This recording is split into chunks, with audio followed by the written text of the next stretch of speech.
There was a medical doctor, Doris Rapp. She's in her late 80s now. She was a pioneer uncovering the extreme relationship between the consumption of allergic foods and exposure to environmental toxins and central nervous system dysfunction. Here is a video from her clinic.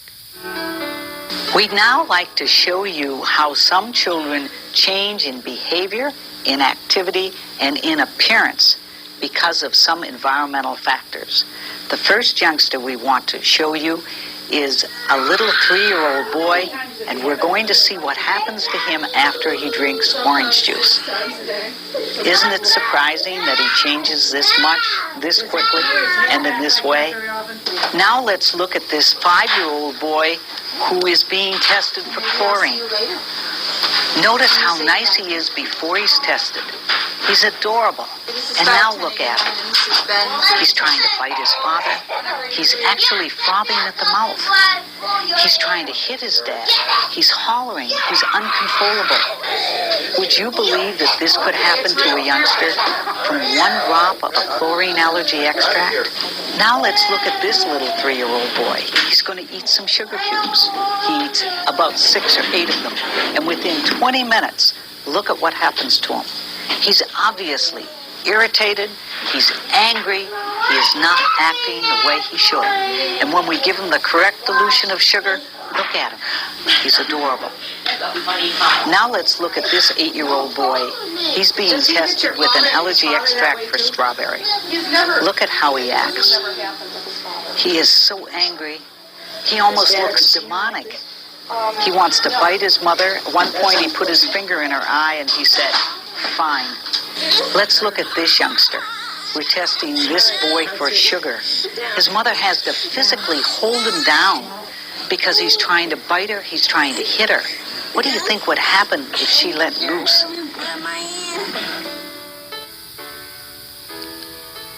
This is a book that Dr. Rapp wrote, and if you think or know that your child is on this spectrum of ADD, ADHD, or you think that you might be, you should get this book and read it, because knowledge really is power, and it goes a long way here. And you know, the videos that I just showed you were extreme examples of really aggressive behavior elicited not because of bad genes or because of socialization or bad parenting, but simply because of consumption of allergic foods or exposure to environmental toxins, like chlorine, for goodness sakes. Now, these are extreme behaviors, but there's a gray area here, the beginning of which is problem focusing, problems communicating, classical ADD symptoms, and ADHD symptoms, and then violent symptoms. The take-home story here is, if we are attempting to optimize the structure and function of the central nervous system, then discovery of and elimination of offending foods and environmental stuff is mandatory. But medical doctors have no conceptual understanding of this at all, and so most children, young adults, and adults follow the medical doctors over the cliff to their oblivion. So what do we do?